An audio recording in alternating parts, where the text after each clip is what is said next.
This year IPL ஆரம்பித்து விட்டது என்றே சொல்லாங்க. நேற்று ஆர்சிபி கேகேஆர் பார்த்தீங்கன்னா நசுக்கி விட்டாங்க, கசக்கி பிழிஞ்சிட்டாங்க.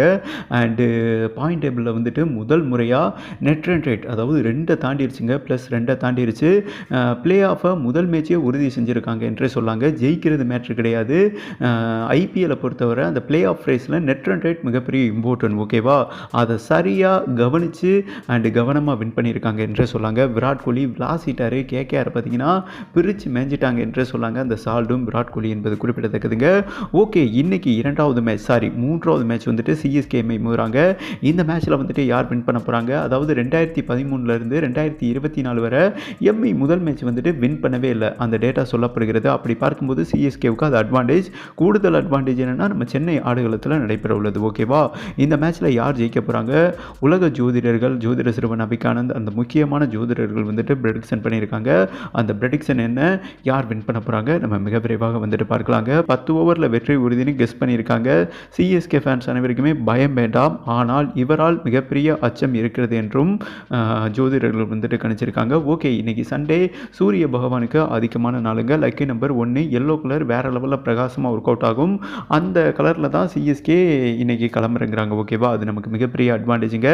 ஆனால் கேப்டன் ருத்ராஜ் கெய்க்வாட் துலாம் ராசி சுக்ரன் அதிபதியில் இருக்கார். சுக்ரன் வந்துட்டு இன்னைக்கு பகை, ஓகேவா? அதனால் ருத்ராஜ் கெய்க்வாட் இன்னைக்கு நெகட்டிவாக விளையாட வாய்ப்பு இருக்குங்க. கேப்டனே மிகப்பெரிய லெவலில் நெகட்டிவாக இருக்கார். ஜட்டு நெகட்டிவில் இருக்கார். பத்ரனா நெகட்டிவில் இருக்கார்.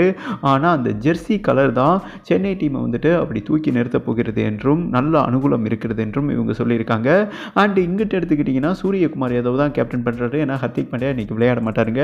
போன வருஷம் வந்துட்டு டிலே பண்ணியிருக்காரு, ஓவர் டிலே பண்ணியிருக்காரு. அதனால் ஒரு மேட்ச் பேன் செய்யப்பட்டிருக்கு, அதாவது தடை விதித்துள்ளார்கள் என்பது குறிப்பிடத்தக்கதுங்க. இவர் வந்துட்டு மிதுன ராசி புதனோட அதிபதியில் இருக்கார். இன்றைக்கி புதன் வந்துட்டு சூரியன் அன்னைக்கு ஆப்டான கிரகம் என்றே சொல்லலாங்க. சூரியகுமார் யாதவ் தரவாக இருக்கார் என்றே சொல்லலாம். அதே மாதிரி ரோஹித் சர்மா கொஞ்சம் மைனஸ் தான். மிட்சல் சார்னர் வந்துட்டு பவராக இருக்காருங்க. வில் ஜாக்ஸ் வந்துட்டு பவராக இருக்கார்.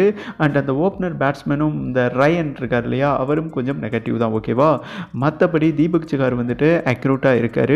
ட்ரெண்ட் போல்ட்டும் இன்னைக்கு கொஞ்சம் நெகட்டிவ் தான், ஓகேவா? அதாவது 2 டீமுக்குமே நெகட்டிவும் இருக்குது, பாசிட்டிவும் இருக்குது. ஆனால் எம்ஐ டீமில் வந்துட்டு அந்த கேப்டன் ராஜாவோட ராசி வந்துட்டு கரெக்டாக இருக்குங்க.